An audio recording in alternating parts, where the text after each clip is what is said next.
ಮಾತಾಡಬೇಕಾದ್ರೆ ಅದೆಲ್ಲ ಮಾತಾಡಿದ ಸಿಗ್ನಲ್ ಇರ್ತಿತ್ತು. ಬಸವರಾಜೇಶ್ವರಿ ಸಭಾಪತಿಯವರಿದ್ದರು. ಹೊಸ್ದಾಗಿ ಹೋದಾಗ ನಾವೆಲ್ಲ ಭಾಳಷ್ಟು ಮಾತಾಡ್ತಿದ್ದೀವಿ. ಯಾವುದೋ ಒಂದು ಗುಂಡೂರಾಯರ ಮುಖ್ಯಮಂತ್ರಿ ಇದ್ದರು. ಯಾವುದೋ ಒಂದು ವಿಚಾರ ಬಂದಾಗ ಸದನದಲ್ಲಿ ಒಬ್ಬ ಮಂತ್ರಿ ಬಗ್ಗೆ ಚರ್ಚೆ ಪ್ರಾರಂಭ ಆಯಿತು. ಮಾತಾಡುವಾಗ ನಾವೆಲ್ಲ ಹೊಸ್ದಾಗಿ ಬಂದಿದ್ದು ನಮಗೇನು ಗೊತ್ತಿರಲಿಲ್ಲ. ಬಸವರಾಜೇಶ್ವರಿ ತಮ್ಮ ನೀವು ಬಂದು ಹೊಸ್ದಾಗಿ ಮಾತಾಡ್ತೀನೋ ಮಾತಾಡೋದು. ನಾವೆಲ್ಲ ಆ ಮಂತ್ರಿ ಬಗ್ಗೆ ಮಾತಾಡಿದ್ವಿ. ಕೊನೆಗೆ ಗಲಾಟೆಯಾಗಿ ಹೌಸ್ ಹಿಡಿದು ಅಂತ AK ಸುಬ್ಬಯ್ಯಣ್ಣ ಅಂತವರಿದ್ದರು. ಆವಾಗ ನನ್ನ ಕರೆದ್ರು, ಹೊಸ್ತಾ ಬಂದು ಸ್ವಲ್ಪ ಸ್ಪೀಡ್ ಬ್ರೇಕ್ ಹಾಕುವ ಅಂತ ಹೇಳಿದರು. ಆಯ್ತು ರೀ ಸರ್ ಅಂದೆ. ಹಾಗೆ ಅವರು ಒಡನಾಟ ನಮಗೆಲ್ಲ ಮಾರ್ಗದರ್ಶನ ಮಾಡುವಂಥ ಕೆಲಸವನ್ನು ಅವ್ರು ಮಾಡ್ತಿದ್ರು. ನಮ್ಮದು ಅವ್ರದ್ದು ಒಟ್ಟೆ ಸ್ವಲ್ಪ ಈಗ ಮಾತನಾಡುವಾಗ ಸದನದಲ್ಲಿ ಭಾಳಷ್ಟು ಇಂಟ್ರೆಸ್ಟ್ ತೊಗೊಂಡು ಮಾತಾಡ್ತಿದ್ದೆ. ಮಾತಾಡುವಾಗ ಖುಷಿ ಪಡ್ತಿದ್ರು. ಯಾವುದೋ ಒಂದು ವಿಷಯ ಮಾತಾಡಿದ ಕೂಡಲೇ ಒಬ್ಬನ ಇವ್ರನ್ನ ಹೇಳಿ ಆ ಕೆಲಸ ಮಾಡೋರು ಇರ್ತಾರಲ್ಲ ಒಳಗಡೆ ಚೀಟಿ ಕೊಟ್ಟು ಕಳಿಸಿ ಬಾ ಅಂತೇಳಿದ್ರು. ಕರೆದು ಕುಂತರು. ಚೆನ್ನಾಗಿ ಮಾತಾಡಿ, ಇನ್ನೂ ಚಲೋತಾಗಿ ಮಾತಾಡು, ಒಳ್ಳೆ ರೀತಿ ಅಭ್ಯಾಸ ಮಾಡ್ಕೊಂಬಂದು ಅಂಥೇಳಿ ಪ್ರೋತ್ಸಾಹ ಕೊಡ್ತಿದ್ರು. ತಪ್ಪಿದ್ರೆ ಹಿಂಗೆ ಮಾಡಂತ ಹೇಳ್ತಿದ್ರು. ಅಂದರೆ ಅಷ್ಟು ಉತ್ತಮವಾದಂಥದ್ದನ್ನ ಮಾರ್ಗದರ್ಶನ ಮಾಡಿದರು. ನಾವು ಅವರನ್ನು ಅತ್ಯಂತ ಗೌರವದಿಂದ ಒಬ್ಬರು ಹಿರಿಯರು, ಒಬ್ಬ ಹಿರಿಯ ನಾಯಕರು ಅಂತ ತಿಳ್ಕೊಂಡು ಹೇಳಿ ಅವತ್ತೇನು ನಮಗೆ ಅವರೊಂದು ದಾರಿಯನ್ನು ಮಾಡಿಕೊಟ್ಟಾರೆ, ಇವತ್ತು ಆ ದಾರಿಯೊಳಗೆ ನಾವು ನಡಿಕತ್ತ ಬಂದಾಗ ಇಷ್ಟು ಉತ್ತಮವಾದಂಥ ಉನ್ನತವಾದ ಸ್ಥಾನಕ್ಕೆ ಹೋಗ್ಲಿಕ್ಕೆ ಅವ್ರದ್ದು ನಮ್ಮ ಕಾಂಟ್ರಿಬ್ಯೂಷನ್ ಐತಿ ಅನ್ನೋದು ನನ್ನ ಮನಸ್ಸಿನಲ್ಲಿದ್ದಂಥ ಭಾವನೆ. ಬರ್ತಾ ಬರ್ತಾ ಭಾಳ ರೂಢಿ ಆಯ್ತು. ಅವರು ಹೊರಟ್ಟೆಯವರು ಅಂತಿದ್ರು, ಬಸವರಾಜ್ ಬಸವರಾಜ್ ಬಾರ ಇಲ್ಲೇ ಎಲ್ಲದಕ್ಕೆ ಹೇಳ್ತಾರೆ. ಒಂದು ದಿವಸ ಜೋಶಿ ಅಂತ ನಮ್ಮಲ್ಲೊಬ್ಬರು ಟೀಚರ್ ಇದ್ದರು ಹುಬ್ಳ್ಯಾಗ. ಅವ್ರ ಮನೆಯವರು ಶಿವಮೊಗ್ಗದವರು, ಪ್ರೈಮರಿ ಸ್ಕೂಲ್ ಟೀಚರ್ ಆಗಿದ್ದರು. ಅವರು ಟ್ರಾನ್ಸ್ಫರ್ ಆಗಬೇಕಾಗಿತ್ತು ಮಿಡ್ಲ್ ಆಫ್ ದ ಇಯರು. ಅವರು ಬಂಗಾರಪ್ಪ ಹೇಳಿದ್ರು ಮಾತ್ರ ಆಕೈತಿ ಅಂತ ಹೇಳಿದರು. ನಾನು ಅವ್ರಿಗೆ ಒಂದು ಅಪಾಯಿಂಟ್ಮೆಂಟ್ ತೊಗೊಂಡೆ. ಕರೆಕ್ಟ್ ನೀನು 3 ಗಂಟೆಗೆ 5 ನಿಮಿಷ ಕಡಿಮೆದ ಬರಬೇಕು, ಎಲ್ಲ ಕೆಲಸ ಮುಗಿಸ್ತೀನಿ, ನಾನು ವಿಧಾನಸಭೆಗೆ ಹೋಗೋದು ಬರಬೇಕಂತ ಹೇಳಿದರು. ಆವಾಗ ನಮಗೆಲ್ಲ ಈ ಶಾಸಕರ ಕಾರ್ಗಿರಿ ಏನು ಜಾಸ್ತಿ ಗೊತ್ತಿರ್ತಿದ್ದಿಲ್ಲ. ಅಲ್ಲೆಲ್ಲ ರಿಕ್ಷಾ ತೊಗೊಂಡೆ. ರಿಕ್ಷಾ ತೊಗೊಂಡು ಹೋದೆ.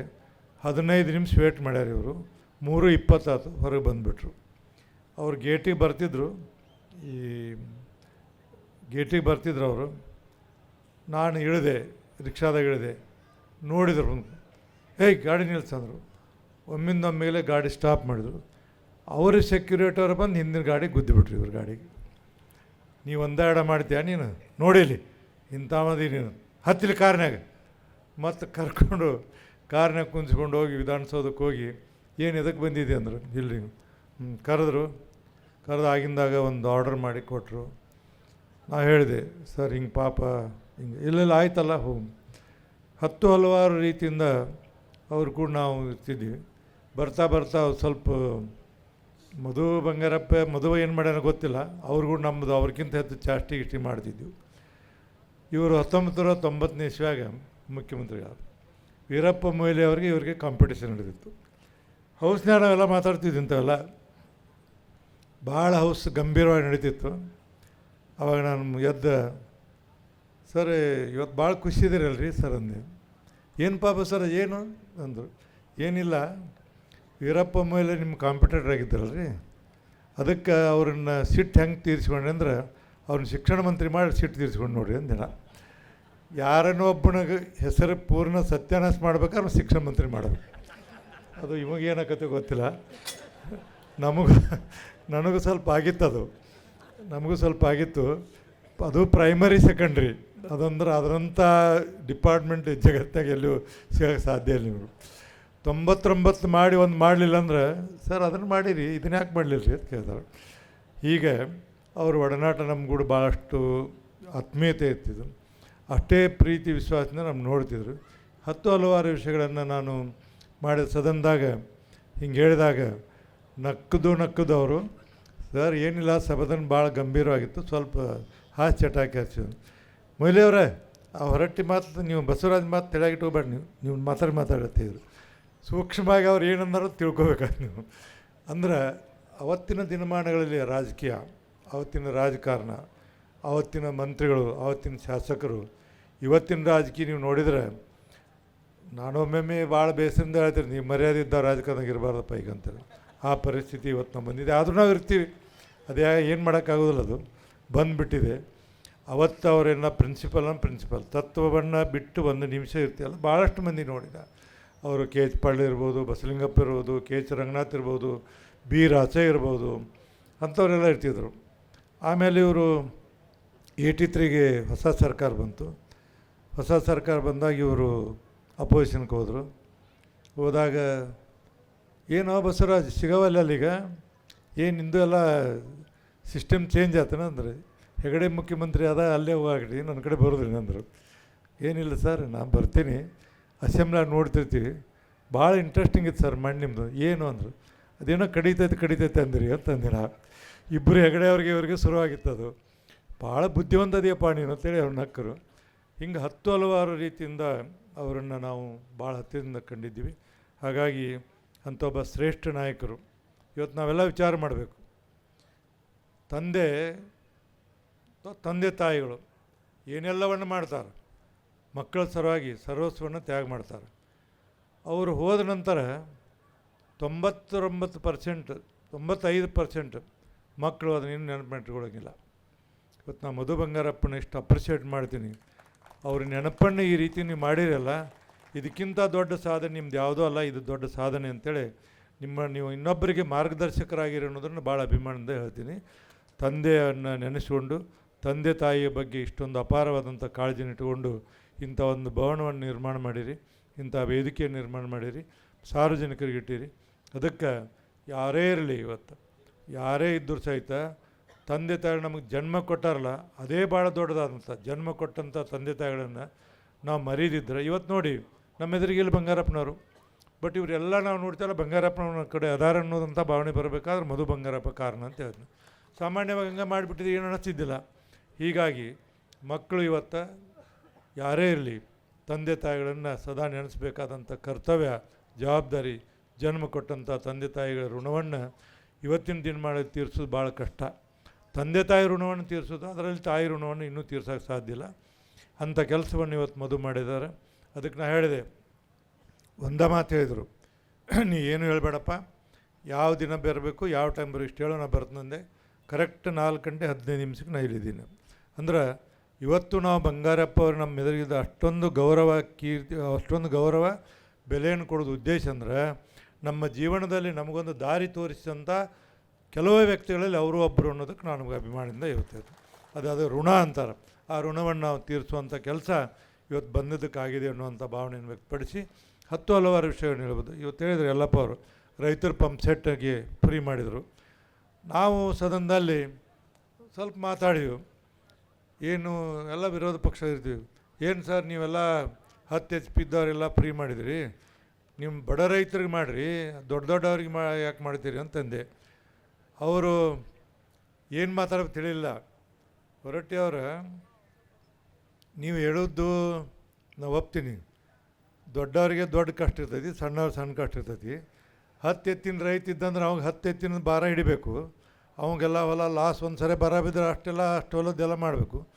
4 ಎಕರೆ ಇದ್ದವಾಗ ಅಷ್ಟೇ ಇರ್ತೈತಿ. ಅದಕ್ಕೆ ರೈತರಲ್ಲಿ ಡಿಸ್ಕ್ರಿಮಿನೇಷನ್ ಇರಬಾರ್ದು. ಶ್ರೀಮಂತ ರೈತರಲ್ಲಿ ಬಡವರಲ್ಲಿ ರೈತ ನಾಡಿಗೆ ಅನ್ನ ಹಾಕೋಣ ನಾವೆಲ್ಲ ನೋಡುವಂಥ ಜವಾಬ್ದಾರಿ ನೀನು ಸಣ್ಣವಧಿಗೆ ಕಲ್ಕೋ ಅಂತೇಳಿ ಅಂದ್ರು ನಾವು ಸದನದಲ್ಲಿ.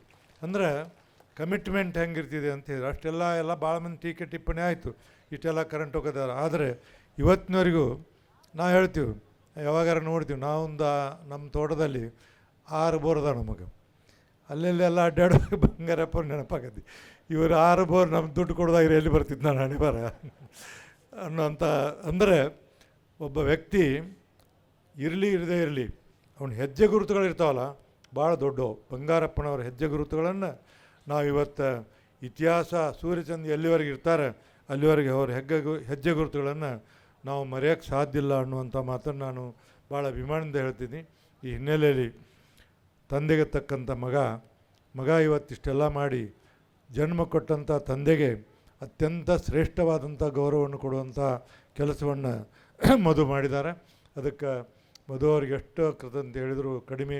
ಇಂಥ ಒಂದು ಕಾರ್ಯಕ್ರಮ ಭಾಗವಹಿಸಿ ಒಂದು ಭಾಳ ಪವಿತ್ರವಾದಂಥ ಕಾರ್ಯಕ್ರಮ ಅಂತ ನಾನು ಭಾವಿಸೀನಿ. ಇಲ್ಲಿ ಭಾಗವಹಿಸಿ ನಾವೆಲ್ಲ ಬಂದೆವು.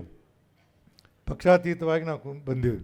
ನಾನಂತೂ ಯಾವ ಪಕ್ಷ ಇಲ್ಲಿಗೆ ಸದ್ಯ ನನಗೆ ಯಾವ ಪಕ್ಷ, ನಾನು ಸಭಾಪತಿ ಆದ ದಿವಸ ಆವತ್ತು ರಾಜೀನಾಮೆ ಕೊಟ್ಬಿಟ್ಟೆ. ಪಕ್ಷಾತೀತವಾಗಿರ್ತೀವಿ ಅಂದಾಗ ನಾವು ನಮ್ಮ ಅರವಿಂದ್ ಲಿಂಬಾವಳಿ ಹೇಳಿದರು, ಅವರು ಬಿ ಜೆ ಪಿಯವರು, ಎಚ್ ಕೆ ಪಾಟೀಲ್ ಮಧು ಕಾಂಗ್ರೆಸ್ನವರು. ಮತ್ತು ನಮ್ಮ ಅರವಿಂದ್ ಲಿಂಬಾವಳಿ ಮಾತು ನೋಡಿದರೆ ಭಾರಿ ಸ್ಟೇಟ್ ಫಾರ್ವರ್ಡಾಗಿ ಮಾತಾಡಿದರು. ನನಗೇನೋ ಸ್ವಲ್ಪ ಸಮಸ್ಯೆ ಬರಾಗತ್ತೆ ಅವ್ರದ್ದು. ಶಿವಮೊಗ್ಗದ ಆ ಕಡೆ ಭಾಗ ಈ ಕಡೆ ಭಾಗ ನಮಗೆ ಗೊತ್ತೈತೆ ಅದು. ಮತ್ತು ನಮ್ಮ ಪಾರ್ಟ್ಯಾಗ ಭಾಳ ಕೊಳಕರದಾರ ಅಂತ ಹೇಳಿದರು. ಅದಕ್ಕೆ ಅವ್ರದ್ದು ಏನೋ ಒಂದು ಕಾಲು ಹೊರಗಿಟ್ಟಾರೇನು ಅಂತ ಅನ್ನಿಸ್ತಿದೆ. ಹಂಗೇನಾರಿದ್ದರೆ ಅವ್ರು ದೇವರು ಒಳ್ಳೇದು ಮಾಡಲಿ ಅಂತೇಳಿ ಹೇಳ್ತೀನಿ ನಾನು. ಅವರು ನಮ್ಮ ಜಿಲ್ಲೆಯವರು, ಬಾಗಲಕೋಟೆ ಜಿಲ್ಲೆಯವರು. ಅವರು ಸ್ನೇಹಿತರು ನಾವು. ಅಲ್ಲ, ಅದನ್ನು ಆಮೇಲೆ ಹೇಳ್ತೀನಿ. ಸ್ನೇಹಿತರು ನಾವು, ಎಚ್ ಕೆ ಪಾಟೀಲರು ಕೂಡ ಎಲ್ಲ ಒಂದೇ ಇದರ ಬಂದವರು, ಹೋರಾಟದಲ್ಲಿ ಬಂದವರು. ಹೀಗಾಗಿ ಇದೊಂದು ಭಾಳ ಉತ್ತಮವಾದಂಥ ಕಾರ್ಯಕ್ರಮ. ಈ ಕಾರ್ಯಕ್ರಮದಲ್ಲಿ ಭಾಗವಹಿಸಿದ ಒಂದು ನಮಗೆ ಸಂತೋಷ ಮತ್ತು ಇಮ್ಮಡಿ ಮಾಡಿದೆ ಅಂತ ಹೇಳ್ತೀನಿ. ಹೀಗಾಗಿ ಸ್ನೇಹಿತರೆಲ್ಲ ಇರ್ತಾರೆ. ರಾಜಕಾರಣದಲ್ಲಿ ಇವತ್ತು ನೋಡ್ತೀವಿ, ನೀವು ನೋಡ್ತಿರ್ಬೋದು, ಅಸೆಂಬ್ಲಿ ಆಗಲಿ ಕೌನ್ಸಿಲ್, ಒಬ್ಬರ ಒಬ್ಬರು ಏನಾರು ಚೆಂದಾಗಿ ನೋಡ್ತಾರೆ, ಯಾರು ಇಲ್ಲ, ಕೆಟ್ಟ ಮಕಣ ಮಾಡಿ ಕೂತಿರ್ತಾರಲ್ಲ. ನೋಡಿ, ನೀವು ಅಬ್ಸರ್ವ್ ಮಾಡಿ, ನೀವು ಗಂಟು ಮಕಣ ಆಕತಿ ಎಲ್ಲರೂ ಪಕ್ಷಾತೀತವಾಗಿ ನಾ ಹೇಳೋದು. ಅವತ್ತಿನ ಕಾಲಕ್ಕೆ ಗುಂಡೂರಾಯರು, ಜೆ ಎಚ್ ಪಟೇಲರು ಬಾವಿಗೆ ಬಂದು ಕೈ ಬಡ್ದ ಇಷ್ಟ ಅಂತಿರೋದು, ಕೈಯಲ್ಲಿ ಬಡ್ದಾಡ್ತಾರೆ ಅಂತೇಳಿ ಹೆದರ್ ಬಿಟ್ಟಿದ್ರು ಎಲ್ಲರೂ. ಸದನ ಮುಗೀತಿ, ಹನುಮಂತಯ್ಯ ಗೇಟ್ಗೆ ಹೋಗುವಾಗ ಗುಂಡೂರಾಯರು ಜೆ ಎಚ್ ಪಟೇಲ್ ಹೆಗಲ ಮೇಲೆ ಕೈ ಹಾಕೊಂಡು ಹೊಂಟಿದ್ರು. ಯಪ್ಪ ಏನಪ್ಪ ಇವ್ರನ್ನ ಏನಾರು ಅಂದವ್ರು ನಾವು ಮೂರ್ಖರು ಹಾಕಿವಂತ. ಅವತ್ತಿನ ರಾಜಕಾರಣ ಹಂಗಿತ್ತು. ಬಂಗಾರಪ್ಪ ಅವರು, ಹೆಗಡೆಯವರು ಅಷ್ಟೆಲ್ಲ ನಿಮ್ಗೆ ಹೇಳ್ತೀನಿ, ಅವರಷ್ಟು ಟೀಕೆ ಟಿಪ್ಪಣಿ ಮಾಡಿದವ್ರು ನೋಡೇ ಇಲ್ಲ. ಹೆಂಗೆ ಬಾಯಿಗೆ ಬಂದಂಗೆ ಬೈತರು, ಬಾಯಿಗೆ ಬಂದಂಗೆ ಜಗಳ ಹಾಕಿದ್ದು. ಆವಾಗ ಮುಗಿದ ನಂತರ ಹೆಗಡೆಯವರ, ಇವತ್ತು ನನಗೇನು ನೀವು ಸೋಲ್ಸೋಕ್ಕಾಗಲಿಲ್ಲ, ನಿಮಗೆ ಮಾತ್ರ ನಾನು ಸೋಲ್ಸೀನಿ ಅಂದರು. ಏನು ರೀ ಬಂಗಾರಪ್ಪರ ಗೊತ್ತಾಗಲಿಲ್ಲ ಅದು, ಅದಕ್ಕೆ ಹೇಳೋದಿಲ್ಲ, ನಾಳೆ ಹೇಳ್ತೀನಿ ಅದನ್ನು ಅಂತ ಹೇಳಿದರು. ಅಂದರೆ ಅಷ್ಟು ಸುಮಧುರವಾದಂಥ ಬಾಂಧವ್ಯನ ಇಟ್ಕೊಂಡಿತ್ತು ಆ ರಾಜಕಾರಣ. ಅವಾಗೂ ನಾನು ನೋಡಿದ್ದೀನಿ. ಸುಮಾರು 44 ವರ್ಷ ಆಯ್ತು ವಿಧಾನ ಪರಿಷತ್ ಪ್ರವೇಶ ಮಾಡಿ ನಾನು. ಇವತ್ತು ನೋಡ್ತಿದ್ದೀನಿ. ಅವತ್ತು ನಮಗೆಲ್ಲ ಮಾರ್ಗದರ್ಶಕರು ನಮ್ಮ ಕೆ ಎಚ್ ಪಾಟೀಲ್ ಇದ್ದರು. ಕೆ ಎಚ್ ಪಾಟೀಲ್ ಏನಾರು ಹೇಳ್ಬೇಕಾದ್ರೆ, ದಡ್ಡ ಬಾಯಿಲಿ ಈ ಥರ ಮಾತಾಡ್ಬೇಕಂತ ಹೇಳ್ತೀರಿ. ಅಂದ್ರೆ ಅವತ್ತಿನ ಬಸವಲಿಂಗಪ್ಪ ಅವರು, ಬಿ ರಾಚಯ್ಯ ಅವರು, ಅವರೆಲ್ಲ ನಮಗೆಲ್ಲ ಮಾರ್ಗದರ್ಶಕರಾಗಿದ್ದರು. ಅಂಥ ರಾಜಕಾರಣ ನೋಡೀನಿ. ಇವತ್ತಿನ ರಾಜಕಾರಣ ಹೇಳಿಲ್ಲ. ಇವತ್ತಿನ ರಾಜಕಾರಣದಲ್ಲಿ ಕಣ್ಣು ಮುಚ್ಕೊಂಡು ಬಾಯಿ ಮುಚ್ಕೊಂಡು ಸುಮ್ಮನೆ ಅಡ್ಡಾಡೋದು ಒಳ್ಳೇದು ಅನ್ನಿಸ್ಬಿಡುತ್ತೆ, ಏನೂ ಮಾತಾಡಬಾರ್ದು ಅನಿಸ್ತದೆ. ಅಂಥ ರಾಜಕಾರಣದಲ್ಲಿ, ಕಲುಷಿತವಾದಂಥ ರಾಜಕಾರಣದಲ್ಲಿ ನಾವು ಅದೀವಿ. ಅದನ್ನು ನಾವೆಲ್ಲರೂ ಇವತ್ತು ಪ್ರಜಾಪ್ರಭುತ್ವದಲ್ಲಿ ಬರುವಂಥ ಜನರಿಗೆ ಏನಾದರೂ ನಾವು ಒಳ್ಳೇದು ಮಾಡಬೇಕಾದ್ರೆ ನಮ್ಮೊಂದು ಹೆಜ್ಜೆ ಮುಂದೆ ಹೋಗಿ ನಾವು ಉತ್ತಮವಾದಂಥ ಕಾರ್ಯಕ್ರಮ ಮಾಡಲಿಕ್ಕೆ ಪ್ರಯತ್ನ ಮಾಡಬೇಕು ಅನ್ನುವಂಥ ಕೆಲಸವನ್ನು ಇವತ್ತು ನಾವು ಹಚ್ಚಬೇಕಾದ್ರೆ ಬಂಗಾರಪ್ಪನವರ ಇವತ್ತು ಏನು ಈ ಕಾರ್ಯಕ್ರಮ ನಮಗೆ ದಾರಿದೀಪ ಅನ್ನೋದನ್ನು ನಾನು ಭಾಳ ಸ್ಪಷ್ಟವಾಗಿ ಹೇಳಿ, ಇಂಥ ಒಂದು ಪವಿತ್ರವಾದ ಕಾರ್ಯಕ್ರಮ ಭಾಗವಹಿಸಿ 2 ಮಾತು ಮಾಡಲಿಕ್ಕೆ ಅನುವು ಮಾಡಿಕೊಟ್ಟಂಥ ಮಧು ಅವರಿಗೆ, ಅವ್ರ ಕುಟುಂಬದವರಿಗೆ, ಅವರೆಲ್ಲರಿಗೂ ಪರ್ಟಿಕ್ಯುಲರ್ ನನಗೆ ಆ ತಂದೆ ತಾಯಿ ಅದನ್ನು ನೋಡಿದಾಗ ನಾನು ಭಾಳಷ್ಟು ಅಲ್ಲೇ ಒಂಥರ ಎಮೋಷನ್ ಆಗಿಬಿಟ್ಟೆ ನಾನು. ಇವತ್ತು ತಂದೆ ತಾಯಿಗಳನ್ನು ನಾವು ಭಾಳ ದೊಡ್ಡದಾದಂಥ ರೀತಿಯಲ್ಲಿ ನೋಡ್ತೀವಲ್ಲ, ಅದೇ ನಿಜವಾದಂಥ ನಾವು ಕೊಡುಗೆ ಅನ್ನುವಂಥ ಮಾತನ್ನು ಹೇಳಿ, ತಮಗೆ ನನಗೆ ಎಲ್ಲ ಇಲ್ಲಿ ಮಾತನಾಡಲಿಕ್ಕೆ ಅನುವು ಮಾಡಿಕೊಡಿ ಎಲ್ಲರಿಗೂ ವಂದಿಸಿ ನನ್ನ ಮಾತನ್ನು ಮುಗಿಸ್ತಾ ನಮಸ್ಕಾರ.